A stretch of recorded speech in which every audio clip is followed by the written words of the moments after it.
Bonjour à tous, bienvenue en Mongolie à Oulan-Bator où nous sommes accompagnés de deux personnes qui vont être nos guides aujourd'hui, Tunga et Otku. Nous pouvons démarrer, allez-y. Bonjour, Saint-Beno. Bonjour, Moi, bonjour de la Mongolie, on vous salue de Ulaanbaatar. moi, je suis Tunga. Otku. On va, on va faire une petite visite à Ulaanbaatar avec vous. Je suis un des guides francophones depuis 2005. J'ai 15 ans d'expérience dans l'agence touristique DND. Donc, nous avons choisi cet endroit sacré et pour être symbolique, pour commencer notre visite. Nous sommes juste devant la porte qui s'appelle Yamper. C'est la porte qui protège des mauvais esprits d'entrée du monastère. Donc, on va commencer la visite par un très joli monastère bouddhiste. On va vous montrer. Là, cet endroit vous permet de voir le contraste avec un temple du XVIIIe siècle, avec un bâtiment derrière de nos jours. Bon, on va visiter, on va commencer notre visite. Allons-y.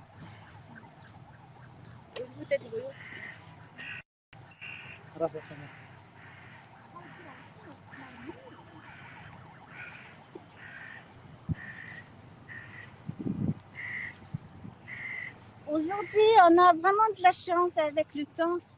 Depuis 5 jours, il pleuvait chez nous, même dans la journée aujourd'hui, il a plu beaucoup. Et depuis 1 heure, il fait beau, il y a du soleil. Normalement, chez nous, 270 jours de l'année, c'est ensoleillé. Vraiment, c'est un pays du ciel bleu, c'est un pays du vent. Donc aujourd'hui, on a vraiment de la chance. Symboliquement, c'est grâce à vous, je pense. Ouais. Alors là, vous voyez le fameux temple Church Lama. Bon, à l'époque, fin de 18e, 19e, début de 20e siècle, on a construit ce monastère.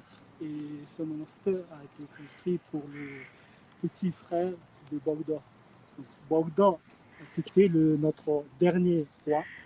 Notamment, je parle de 8e Bogda. C'était notre dernier roi de l'époque. Et du coup, lui, il arrivait ici de temps en temps pour se rencontrer avec son petit frère pour discuter certaines décisions de politique et assez difficiles à résoudre en fait. Et dans ce cas, ils étaient arrivés ici pour résoudre ce problème. Il a échangé des informations avec son petit frère et enfin, le petit frère fait une rituel religieuse et enfin, ils arrivent à trouver une solution et décision faite. C'est pour ça cet endroit c'est sacré et particularité. En plus, on a choisi, pas comme hasard, c'est exprès parce que vous voyez maintenant ici un style sino-tibétain, une construction date du 19e siècle. Derrière, juste derrière, vous voyez des bâtiments un peu trop modernes. Donc ça veut dire la Mongolie ou l'Avatar, c'est le contraste du temps moderne et aussi du temps de l'époque ancienne, on peut dire ça, n'est-ce pas? Le temple, il est de courant bonnet rouge dans le bouddhisme. À propos de la religion, on avait la religion, c'est pas la religion exactement, mais on avait le chamanisme. Par exemple, vous savez que Genghis Khan est consulté le ciel bleu, ses ancêtres avant chaque combat, etc. Il y a plein d'histoires liées au chamanisme. Et le bouddhisme est arrivé beaucoup plus tard, au XVIIe siècle. Et dans le bouddhisme, il y a 2 courants. Chez nous, le plus courant, c'est bonnet jaune et bonnet rouge. Ce monastère, il est le temple de bonnet rouge, c'est-à-dire le temple tantrique, de courant tantrique. Quand même, ça, c'était pas opposé au bonnet rouge, bonnet jaune, pardon. Donc, Otku a parlé de 8e Bogdo Gege. Il était il y en avait dans l'histoire 8 réincarnations de Bogdo Gegen. Bogdo Gegen, il est comme le Dalai Lama. Dalai Lama, voilà. Chez nous, le Bogdo Gegen, le chef spirituel pour les Mongols. Et à partir du 8e Bogdo aussi, c'était devenu notre chef politique aussi. La particularité de ce monastère, c'est qu'il n'a pas subi la destruction dans les années noires, dans les années des purges massives. C'est un des seuls monastères, temples, qui a subi la destruction. Dans l'histoire, dans notre histoire, on avait des années noires dans les années 30. On a détruit 700 temples, établissements de culte. On a exécuté 20 000 intellectuels et moines, alors que cet endroit est sacré pour nous. C'est un endroit qui n'a pas subi la destruction. Et puis, comme architecture, tout a bien expliqué. Et maintenant, 53% de la population totale sont bouddhistes, alors que 38% sont athées. Être bouddhiste chez nous, ce sont plutôt ceux qui croient, ceux qui suivent la philosophie bouddhiste. Moi, par exemple, je suis bouddhiste, quand même, je ne vais pas tous les jours au monastère pour faire la prière. Quand même, je suis la philosophie bouddhiste. La philosophie bouddhiste consiste à travailler sur soi-même. Tout dépend de nous. Donc, il y a des gens qui nient la religion, la croyance. Il y en a qui sont toujours croyants. On a retrouvé cette liberté grâce à la démocratie depuis seulement 30 ans. En fait, dans l'histoire, on était au début chamanistes. En fait. Donc, je parle il y a 2000 ans, le premier empire de Hunnu, tout ça, ils étaient des chamanistes. Et après, petit à petit, en fait, c'est évolué. Donc, parce que le chamanisme, c'est il y en a qui est religion, il y en a qui ont juste une croyance. Et c'est lié, dépendant de traits de individu personnel. Le chaman, qu'est-ce qu'il dit? Et en fonction de ça, joue toutes les choses. Et du coup, à un moment, les aristocrates, ils ont choisi ces religions. Donc, on dit c'est vraiment, la religion, le bouddhisme, c'est devenu vraiment le populaire, c'est le XVIIe siècle. Mais plus avant, le XIIIe siècle, plus avant encore, le Xe siècle, on avait existé déjà une existence de ces religions. Mais ce n'était pas pratiqué toutes les populations. Toutes les populations sont vraiment devenues bouddhistes, c'est le XVIIe siècle. Ça continue jusqu'à l'époque du communisme. En fait. Donc, l'époque du communisme, on est tous 100% devenus athées. Mais, entre guillemets, derrière les parois, ça veut dire chacun chez soi, dans le petit coffre ou petite armoire, toujours la divinité s'est cachée et priait toujours. Alors que au niveau de bonnet rouge et bonnet jaune, peut-être pour vous c'était un peu incompréhensible, pour un peu préciser comme scientifiquement des occidentaux qui comprennent. En fait, dans le bouddhisme, il existe des grands véhicules et des petits véhicules. Et voilà, dedans, il y en a Vajrayana. Donc, le bonnet rouge, bonnet jaune, tous les deux, c'est dans le Vajrayana. Mais bonnet jaune, c'est une religion qui a été fondée par Gelugpa, 14e siècle. Et bonnet rouge, c'est un peu plus avant, 8e siècle, par les Lawum Batam Jumetse. Tous les deux, c'est un fondateur, sont des fondateurs tibétiens. En fait. De toute façon, la religion bouddhiste est venue de Tibet en Mongolie. Donc, à l'époque du XVIe siècle ou XIIIe siècle, le fameux Kubler Khan, il a ramené un grand prof, c'était le Pagba, et choisi la religion comme la religion d'État. Et plus tard, le XVIIe siècle, le Artan Khan, celui qui est un grand aristocrate, famille d'or, ça veut dire famille de descendants de Chinggis Khan en fait, c'est lui qui a choisi le bouddhisme Gelugpa et ramené en Mongolie. Voilà, depuis ça, c'est bien développé jusqu'à le communisme. Bon, grosso modo, c'est ça. Mais après, si on parle détaillé, ça prend beaucoup de temps. Donc, c'est mieux laisser comme ça, je pense. Merci à tous. comme on a très peu de temps, on va présenter très brièvement sur tout. Mais, on a bien présenté. Après, si vous avez des questions, n'hésitez pas à oui. poser. Hein, On a juste présenté cette partie pour vous montrer la coexistence du chamanisme et bouddhisme et aussi le contraste de l'ancienneté et modernité. C'est ça le but pour aujourd'hui. Bonnet rouge, c'était le trentrisme en fait. Le bonnet jaune, c'était le léopard. Voilà, donc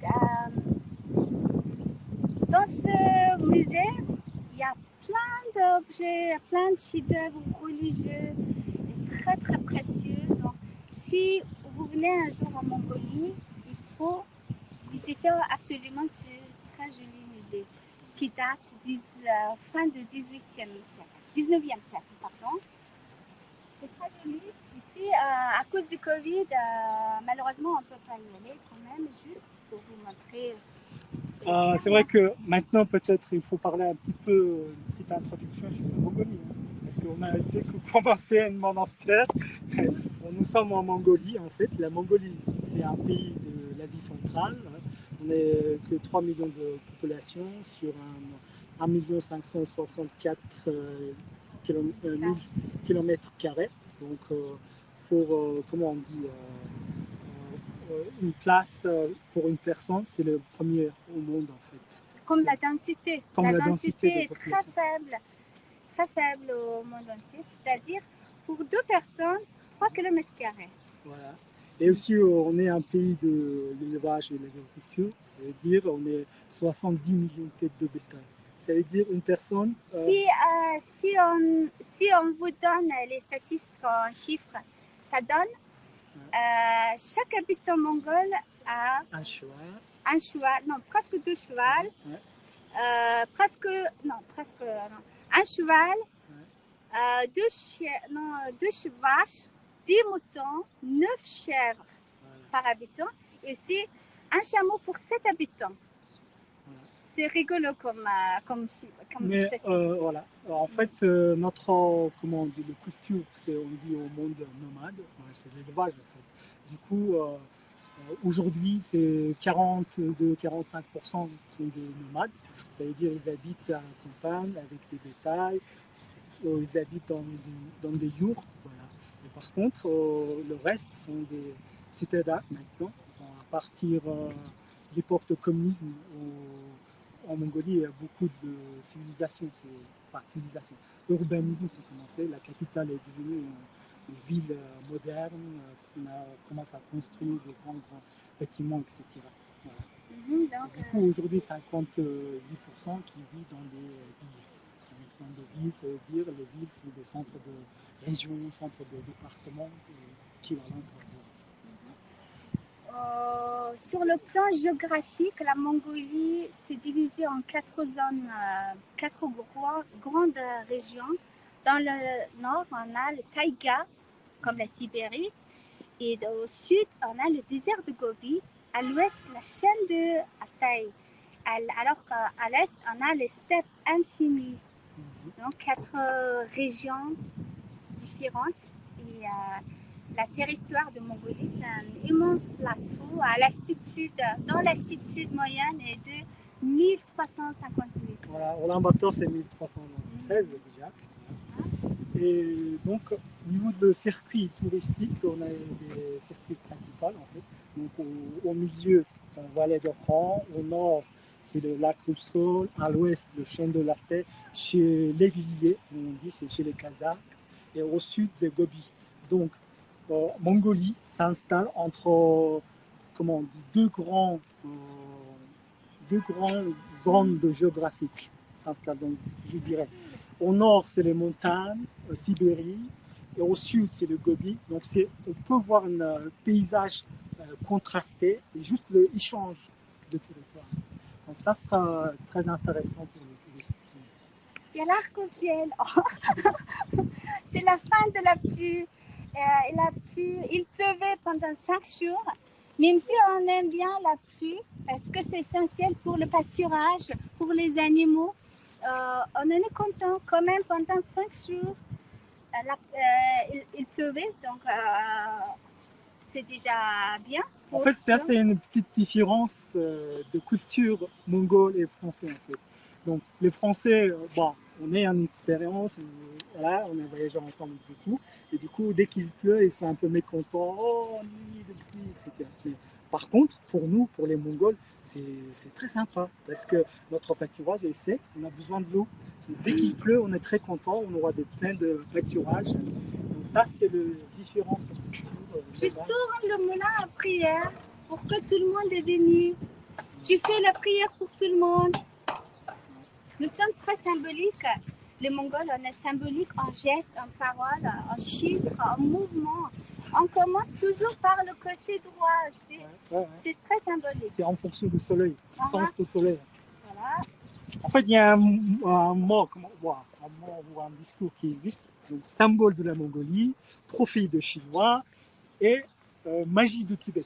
Donc, cette phrase est complètement indiquée de la population. Bon, on va tout doucement se diriger vers la place centrale, le but de notre visite. On va faire un petit trajet pour aller à la place. Et maintenant, peut-être vous voyez de l'hôtel Shangri-La. On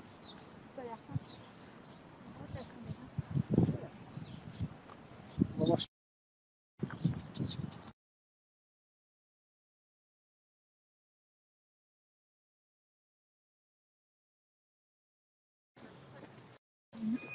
Ça y est, on change de...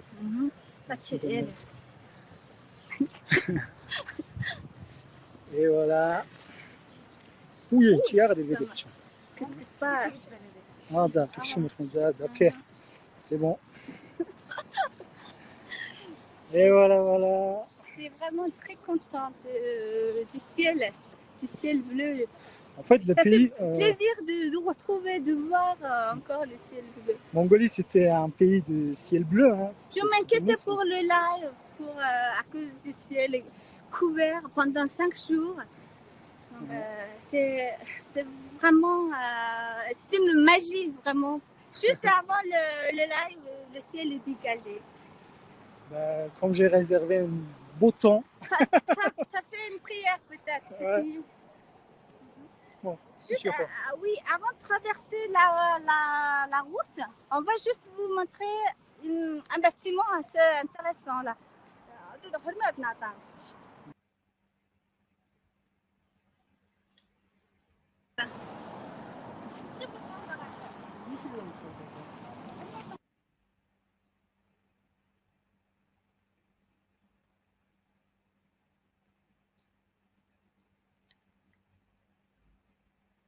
On ne vous entend plus. Je ne sais pas si vous êtes passé en muet. Ah, super. Ici, on voulait juste vous montrer un bâtiment. C'est le palais de mariage. Chez nous, vous voyez une très jolie yourte à côté. Donc, c'est pour ceux qui ne savent pas, pour ceux qui ne connaissent pas l'habitat traditionnel, c'est une yourte. Là. En fait, dès que le touriste arrive en Mongolie, une des questions très demandées, le mariage, comment ça se passe en fait. Donc, on a donc un palais de mariage. Voilà. À l'époque du communisme, on a construit ce palais et depuis ça, on avait célébré le mariage dedans, juste la cérémonie. Hein. Après, bien sûr, on fait dans des restaurants ou ailleurs. Et par contre, à la campagne, c'est encore différent. À la campagne, c'est dans des yourtes, ça se passe, et avec la famille. Du coup, dans la yourte, la place est limitée. Du coup, tous les invités ne peuvent pas entrer dedans. Du coup, le mariage, ça dure 1 semaine, 2 semaines des fois. Voilà. C'est ça la différence. Voilà. Et sinon, c'est pas très religieux comme occidentaux, comme les Français en fait. C'est plutôt le traditionnel qui joue. Ah, d'accord. Ok. Bon, une petite information sur le mariage. Et ça se passe comme ça.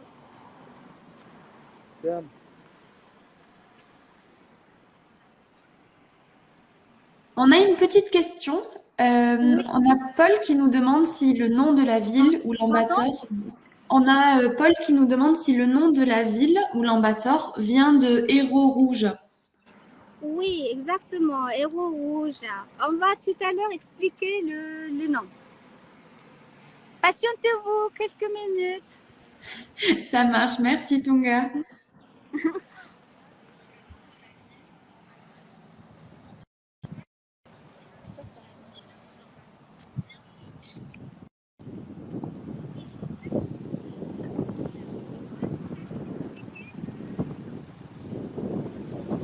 Nous avons l'hôtel Shangri-La.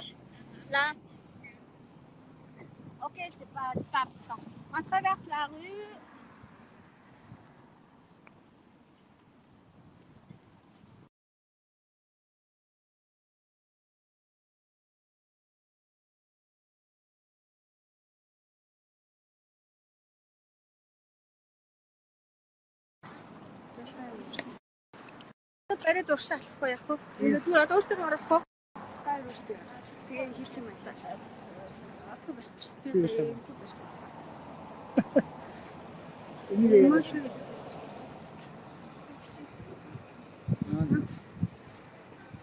Et voilà.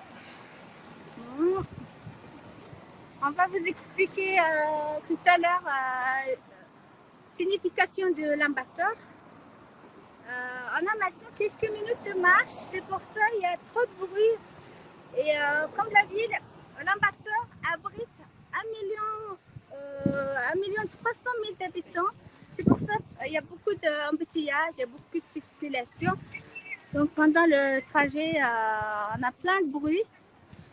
En fait, 1,3 million, ça veut dire que c'est déjà plus d'un tiers de population qui s'installe à la capitale Ulaanbaatar. Hein. Voilà. Et après, la ville Ulaanbaatar, c'est planifié à l'époque, c'est seulement pour 600 000 habitants. Puis ça, aujourd'hui, c'est déjà ce chiffre de population, c'est déjà 6 000, c'est doublé. Et à cause de ça, il y a des bouchons de route, mais comme partout, comme les villes, comme de la capitale. Hein. Là derrière nous, on va le mont. On voit pas bien. En fait, la capitale Ulaanbaatar s'installe entre des 4 montagnes. En fait. Et du coup, une des montagnes qui est à présenter là-bas. Et on essaye de montrer, mais c'est un peu loin. Du coup, on ne peut pas voir. Voilà. Et on passe maintenant juste à côté le parc d'attractions, mais ouais, d'enfants en fait. Mais ça veut dire c'est le Disneyland. ouais, Disneyland de Mongolie. Pour les Mongols. Ouais, on peut dire. Voilà, il y aura un petit peu de bruit, donc désolé, on marche un petit peu. On vous entend bien, ça va, il n'y a pas de souci. Il n'y a pas de souci, d'accord, c'est bien.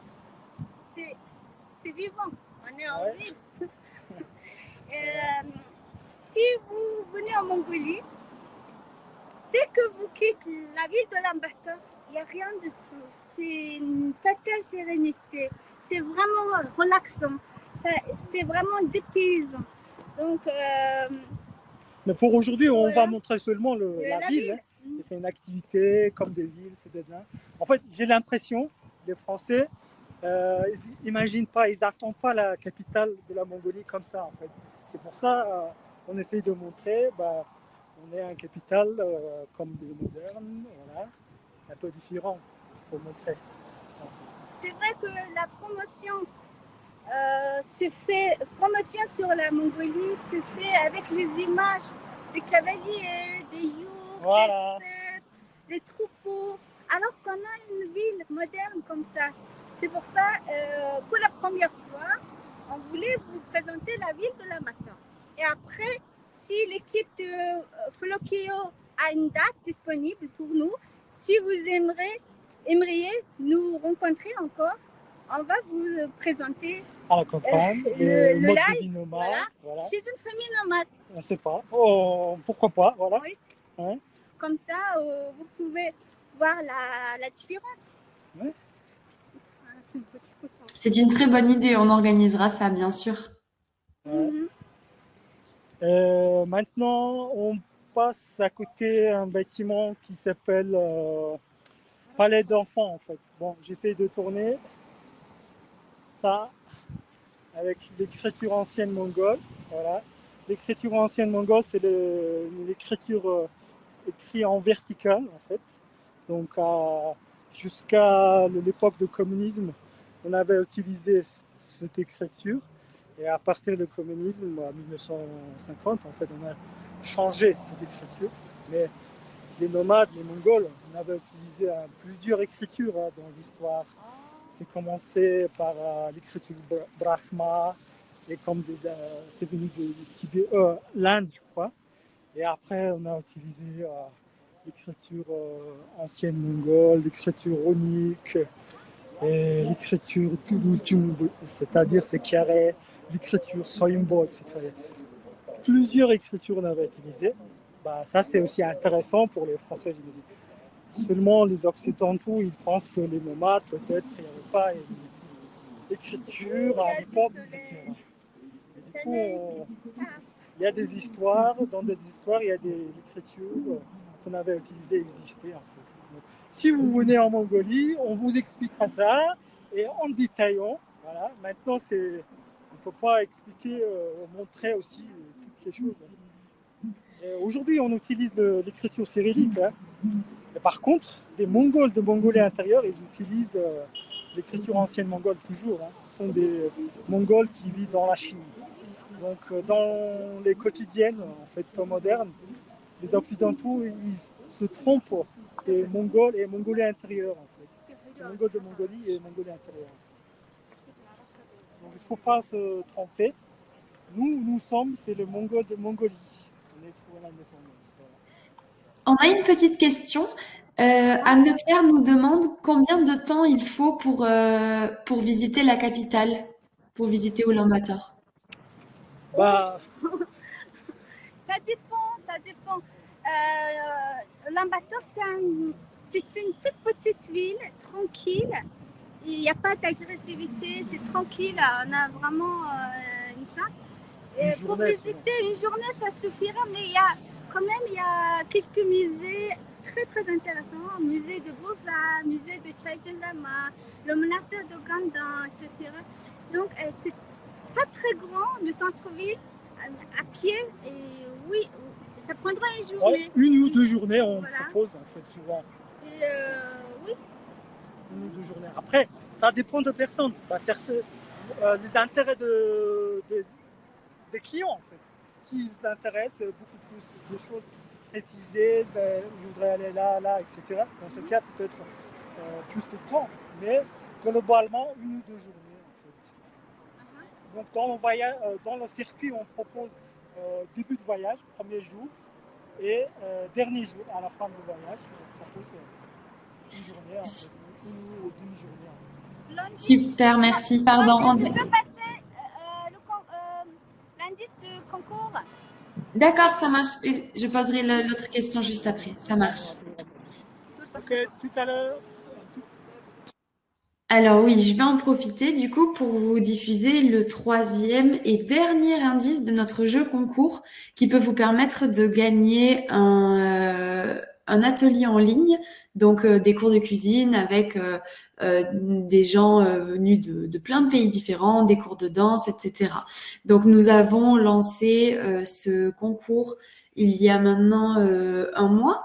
Donc, vous pouvez retrouver les deux premiers indices sur nos deux lives précédents, à savoir la visite du Tchad et la visite du Kerala en Inde. Donc voilà, le gagnant sera donné demain. Donc n'hésitez pas à donner vos réponses en commentaire. Il vous faut trouver un lieu précis.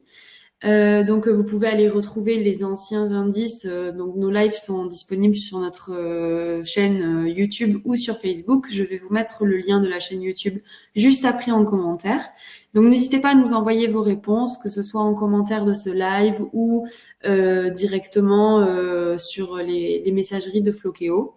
Et donc bonne chance à tous. Le gagnant sera diffusé demain, donc on espère que ce sera vous. On croise les doigts.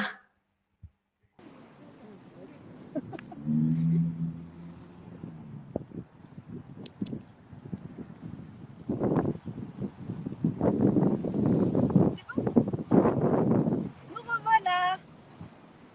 On a profité.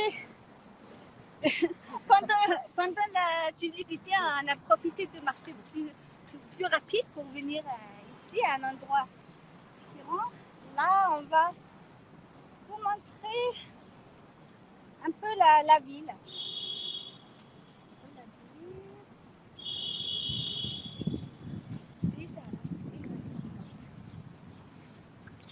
Ici, on essaie de vous montrer le bâtiment d'architecture purement soviétique. C'est notre bibliothèque nationale de Ulaanbaatar. J'aime bien l'architecture soviétique. La Mongolie, c'est un pays ex-communiste, donc il y a plein de bâtiments de ce style.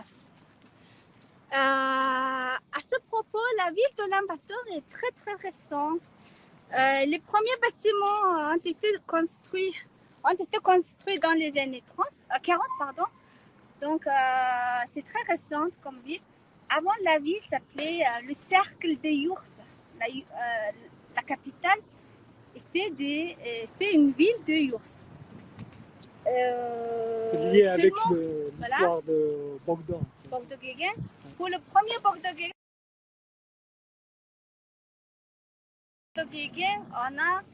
on a créé cette ville au XVIIe siècle. Et puis, au fil des années, la ville a changé plusieurs fois le nom. Plusieurs fois, on a changé d'emplacement, de remplacement. Et puis, depuis 1778, on a retrouvé cet emplacement. La ville a été construite vraiment dans les années 40. Donc, c'est une ville très récente. Il faut imaginer que dans l'histoire, notre capitale était environ déjà 18 fois et déplacée. Donc, imaginez notre capitale chargée sur un chariot et déplacée et suivie des aristocrates. C'était comme ça. Donc, les nomades, ils sont poussés leur bétail et alentour, etc. C'était dépendant le pâturage et la nature, en fait. Parce qu'on est nomade. Donc, si on réside à un endroit assez longtemps, ça détruit le pâturage, ça fait de poussière et impossible de rester longtemps, comme les concentrer de plusieurs personnes. Et du coup, on avait déplacé.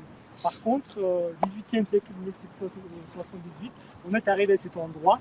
Et là, à partir de ce moment-là, on est un petit peu, commence un peu sédentarisé. Ça veut dire qu'on avait construit des bâtiments comme le Sino tibétain, des monastères. Donc, il y en a d'autres monastères qui existent, les centres de religion de la Mongolie.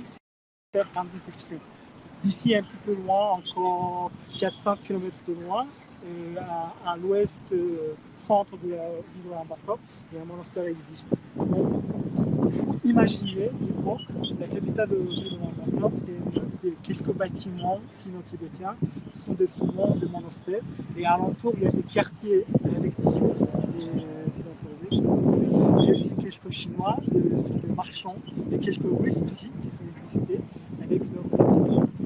De nos jours, donc, c'est une ville assez intéressante avec le temple du 18e, 19e siècle et aussi avec les bâtiments du 20e siècle. Et derrière tout ça, il y a des constructions modernes et la totalité de la ville est entourée encore des quartiers de yourtes. C'est assez intéressant. Si je peux appeler ça amalgame, c'est un mixte. C'est assez intéressant, je trouve, pour vous, surtout pour vous. Donc ici, le bâtiment soviétique nous fait penser, nous fait parler du régime soviétique, le régime communiste. Donc, régime soviétique. Et depuis, ça fait 30 ans qu'on a renoncé au communisme pour choisir la démocratie. La démocratie nous a donné la croyance, liberté de croyance, liberté d'expression. Il y en a même maintenant, il y en a qui sont pour le communisme, il y en a qui sont contre le communisme. mais on ne peut pas juger. C'était l'histoire, une partie de notre histoire. On ne peut pas effacer. Voilà. Et on ne peut pas aussi colorer. Mhm. C'est juste vérité, c'est vérité en fait. Donc, le communisme, qu'est-ce qu'ils donnent? Ils vont donner comment on dit, sous le alphabétisme, communisme, voilà. oui, sous le communisme, la population totale était alphabétisée. Voilà, c'est une des presque grandes choses à aussi. 100%. Et aussi le niveau de la santé, le niveau de l'éducation et qu'est-ce qu'il y a d'autre Par rapport aux autres jeunes, Atkou et moi, on a de la chance. On a quand même vécu la fin du communisme et aussi dans notre enfance, on a vécu l'arrivée de la démocratie. Là, vous avez une jolie inscription. Donc, bienvenue à Ulaanbaatar, voilà. au centre-ville. Une fois que si vous êtes venu en Mongolie, on peut faire une photo de souvenir. Bon, allons voir le place centrale. On n'a pas peu de temps à rester. Donc, dépêchez-vous. Surtout nous. Hein.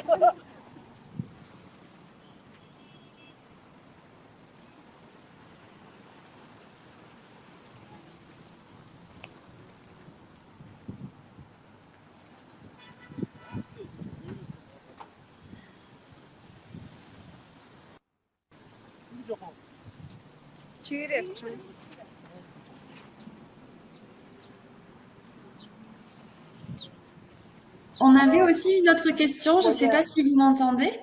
Une personne qui demandait quelle est la meilleure période pour visiter la Mongolie. Pire période. Non, la meilleure. Meilleure période. Ah, meilleure, pardon. Meilleure période, c'est à partir de mi-mai jusqu'à fin septembre. La saison estivale, vraiment la saison estivale. C'est vrai qu'on n'a pas parlé le niveau de climat en fait. On aurait dû parler. Ouais. Bah, Donc, pourquoi pas maintenant? Ouais. Pourquoi pas maintenant? Le climat, c'est nous on dit c'est un climat continental. Donc ça veut dire l'hiver est rude et un peu froid et l'été c'est très chaud. Ça veut dire entre l'hiver ça pourra atteindre moins 30 degrés, l'été c'est pour facilement atteindre plus 30 degrés en fait. Et voilà. Et par contre sec. C'est pas très humidité l'hiver, même l'été aussi. C'est très sec. Voilà. Et après, on a les 4 saisons, bien sûr.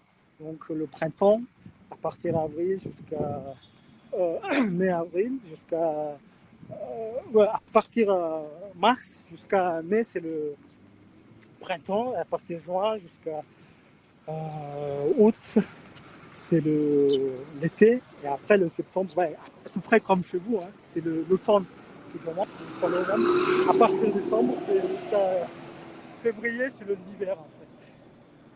Et donc, le mode de vie des nomades, c'est une vie d'adaptation du climat et de la nature. Hein. Et bien sûr, en ville, c'est comme chez vous, hein, c'est sédentarisé, on est dans un bâtiment avec un chauffage central, et donc il n'y a pas de problème. Hein. Contrairement à ce qu'on croit, l'hiver de la Mongolie, c'est vraiment... c'est pas très dur. Il y a des gens qui veulent venir en Mongolie pour vivre dans une famille d'éleveurs. C'est une aventure, c'est une expérience. En hiver, il fait froid, mais c'est pas trop dur. Il fait froid parce que le décalage entre l'hiver et l'été est énorme. Il y a une différence de... c'est vrai que quand on parle degrés. 30 degrés, les touristes ils ont peur. Ah là là, c'est très froid, etc. Mais en réalité, c'est un froid sec. Si vous avez habillé comme il faut, chaud, on ne sent pas trop dans la journée.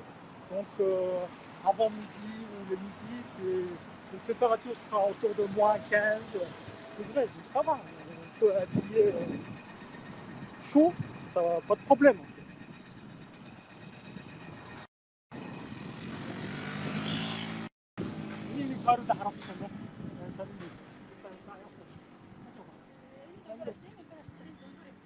Okay. Voilà. Donc, vous avez compris. Le petit courageux qui peut venir en Mongolie en hiver. En hiver, il fait froid, moins 30 degrés. C'est déjà différentes images. Hein. Et c'est pas trop dur pour nous. Pour nous, le plus dur, comme pour la saison, c'est le printemps. Le printemps, au printemps, il y a beaucoup de neige, il y a beaucoup de tempêtes de neige, tempêtes de sable, il y a beaucoup de vent. Alors qu'en hiver, il fait froid mais supportable. Ce sera une expérience, ce sera une aventure. Le fameux fête de mois de blanc, le nouvel an asiatique, ça se passe fin d'hiver. C'est très intéressant au niveau de culturel. Il y a plein d'événements en Mongolie pour encourager le tourisme en hiver. Parce que c'est vrai que chez nous, la saison touristique est assez courte. À partir de mi-mai jusqu'à fin septembre, c'est assez court. Donc, nous, on essaie de rallonger la saison touristique en hiver. Donc, les plus courageux pourront venir nous voir en hiver. Qui est résistant au froid. Et en plus, Ulaanbaatar, c'est un des plus froides capitales du monde entier. Et en ville, ça va, mais le plus froid, c'est dans la taille à l'extrême ouest de la Mongolie. Le record du froid, c'est moins 52 degrés. Moins 52 degrés. Et décalage de la température, alors qu'en été, il fait plus 40, 42 dans le désert de Gobi. Donc, il y a un décalage de 80 degrés. C'est peut-être intéressant pour vous. Oui, très. Et on a une autre question aussi sur vos tenues. Est-ce que ce sont les tenues traditionnelles?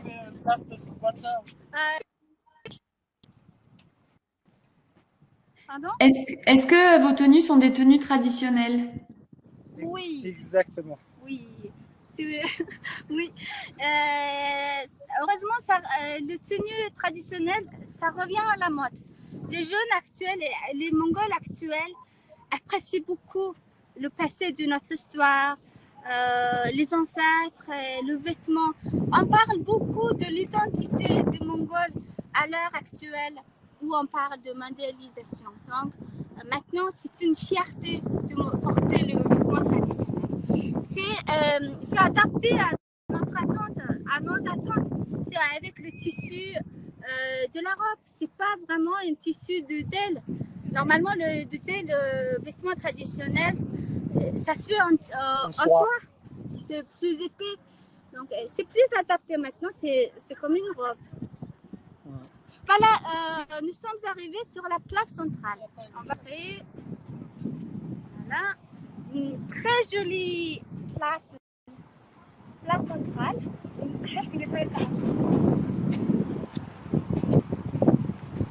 Là, vous voyez un bâtiment de poste central avec un tour de horloge. Et juste à côté, un bâtiment avec l'affiche couleur violet. Ça, c'est le bourse de la Mongolie. Et après, avec un tour noir, ça, c'est le mairie de capitale, Ulaanbaatar. Et là, au fond, vous voyez le palais de gouvernement. Ah non, oui, là, avec le drapeau, c'était le palais de gouvernement. Et l'autre côté, c'est le tour moderne, un hôtel, Blue Sky, vous voyez.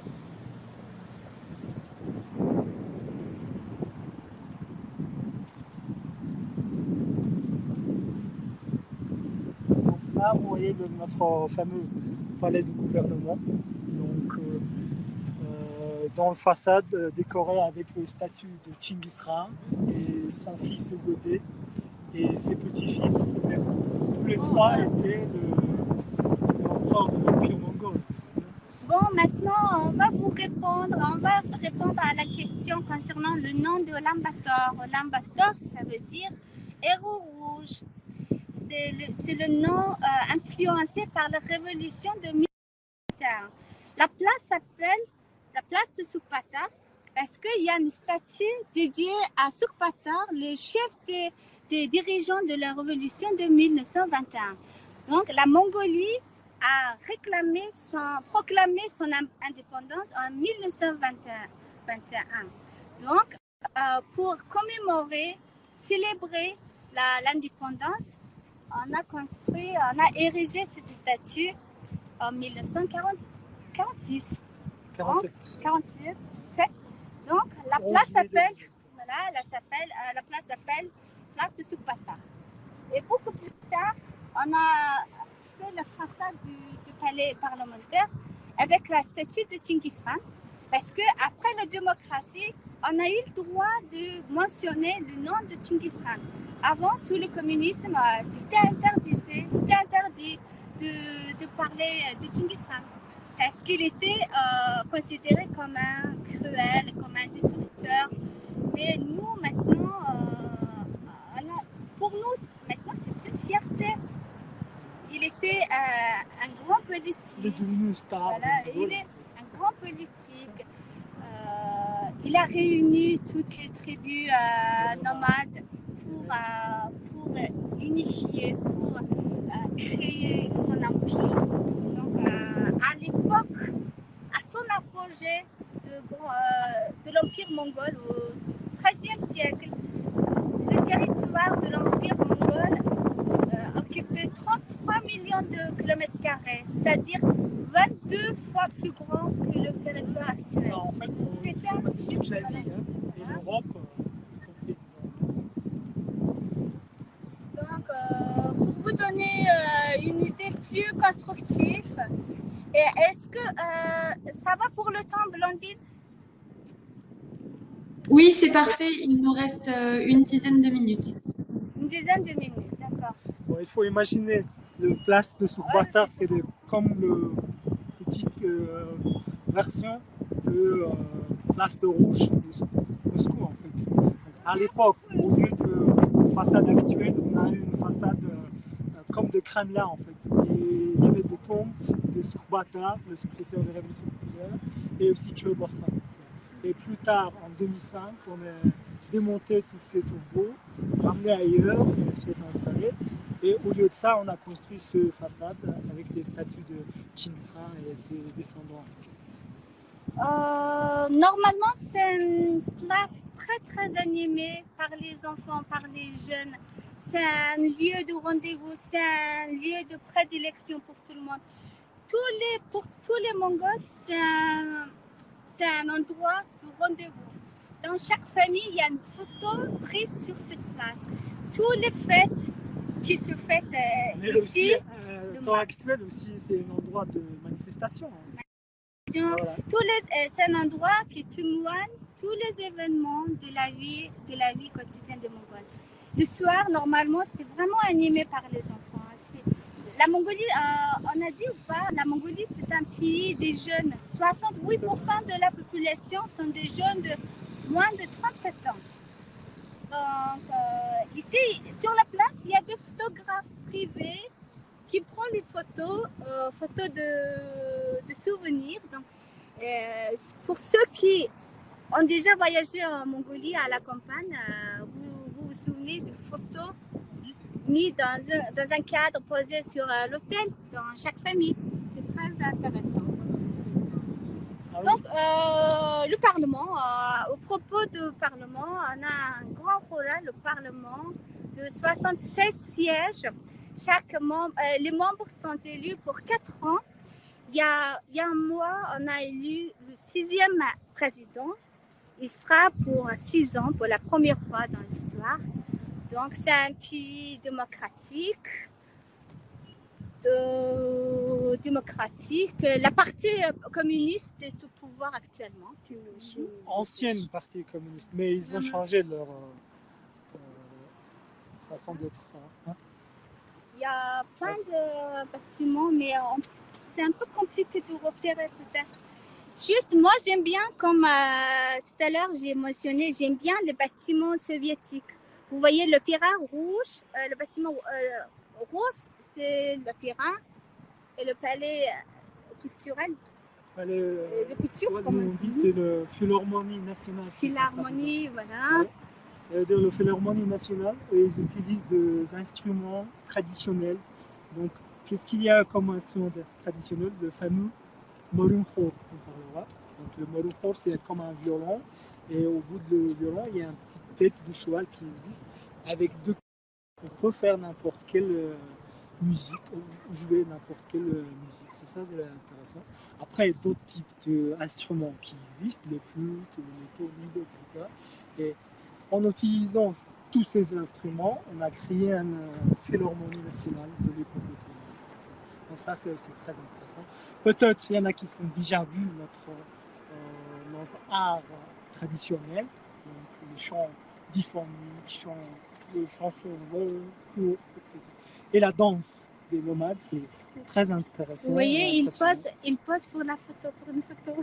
C'est intéressant. Ah ouais. Hein? Et j'aimerais aussi un peu parler du Cachemire mongol. Voilà. La Mongolie est un pays de l'élevage. Donc chaque Mongol a 9 chèvres. Voilà. Ce sont des chèvres qui donnent le Cachemire. Le Cachemire, c'est un produit luxueux. Ça, voilà, pour nous aussi.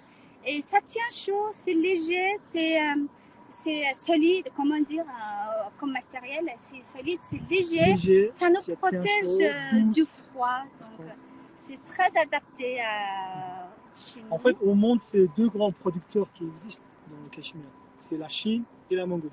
Donc, les Chinois, est-ce qu'ils ont des chèvres? Si, parce qu'ils ont des Mongolies intérieures. Donc, des chèvres de Mongolie intérieure qui produisent leur Cachemire brut. Et en Mongolie, c'est nous. On a des chèvres, 22 millions, 23 millions de têtes de chèvres. Donc, une chèvre donne 500 grammes à peu près. Voilà. Bon, notre live va finir bientôt, je pense. Et si vous avez des questions, n'hésitez pas à nous poser. Voilà. Alors oui, justement. Peut-être. Pardon? On a des petites questions du coup. On a Paul qui nous demande s'il est facile de trouver de la nourriture végane en Mongolie. Nourriture de... Vegan. Vegan, oui, oui. Il y a une tendance de changer, comment dire, c'est presque la mode chez nous maintenant. Et on revient encore en arrière, comment dire. Avant, les Mongols ont mangé beaucoup moins de viande en été pour reposer l'estomac parce qu'on mange beaucoup la viande en hiver pour résister le froid. Maintenant, on mange beaucoup plus de vegan. Oui, c'est en bref. Pour les végétariens, il y a des possibilités à nourrir, bien sûr. À manger, des choses on peut trouver. En plus, l'agence touristique dans ce côté, c'est bien préparé et bien demandé avant le voyage. Préparation bien faite par oui, ils gèrent bien. En ville, et en ville ou en bateau, aucun souci. On peut trouver des restaurants de vegan, tout ça, on peut trouver. Et à la campagne, peut-être des fois des difficultés arrivent, mais quand même on peut résoudre. Si dans notre gastronomie mongole, c'est déjà on a une tradition. L'été, on avait utilisé que de produits d'été, et l'hiver, on avait utilisé que de viande basée sur la viande. Et du coup, je trouve pas de problème. Je pense pas de problème. Super, merci. C'est bon? C'était bien réponse aux questions? Oui, très bien. Une dernière question peut-être. Est-ce que la Mongolie entretient de bonnes relations avec ses voisins, la Russie et la Chine? Pour l'instant, aucun problème avec les Russes ni la Chine, pas de problème. On n'a pas de, comment on dit, pas d'incompréhension au niveau de leurs frontières, au niveau politique aussi, pas de problème. Voilà. On est très amis, surtout avec eux. Il faut être amis aussi, parce que notre situation et conditions de géographique, c'est assez spécial. C'est assez entre 2 grands voisins. Hein. C'est vrai que sur le plan diplomatique, pour la relation diplomatique, il n'y a aucun problème. On a une bonne relation avec la Chine et avec la Russie. Mais pour être franche,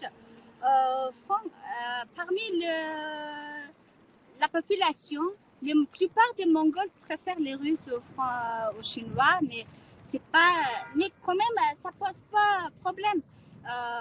C'est vrai qu'on est bouclé, enclavé entre la Russie, le grand ours et le dragon, la Chine, etc. Mais de toute façon, toutes ces populations, ils n'aiment pas leurs voisins. Hein. Quand même. Les Français aussi pareil. Hein. Oui. quand même, la Mongolie a joué un grand rôle pour l'existence de la Russie et de la Chine.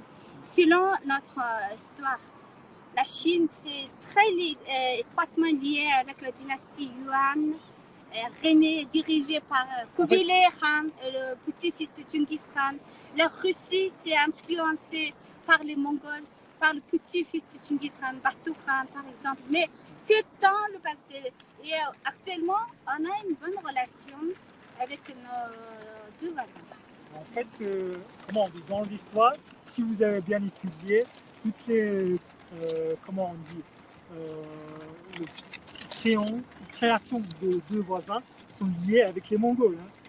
En fait, il y a un discours qui existe. Si on gratte bien les Russes, on trouve les Mongols. Et après, avec l'histoire de l'Empire Yuan, c'est aussi, on a bien lié. Mais comprenez, j'espère que vous compreniez que c'est seulement nos points de vue, nos visions. C'est pas la réponse de tous les Mongols. Donc juste nous. En tout cas, niveau de politique, de relations diplomatiques, c'est aucun souci, aucun problème avec les voisins.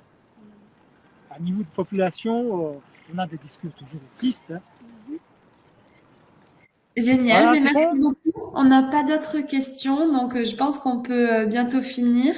Vous avez beaucoup de monde qui vous remercie, qui vous disent que la visite était vraiment très intéressante et qu'on a appris plein de choses. Donc, un grand merci à vous deux.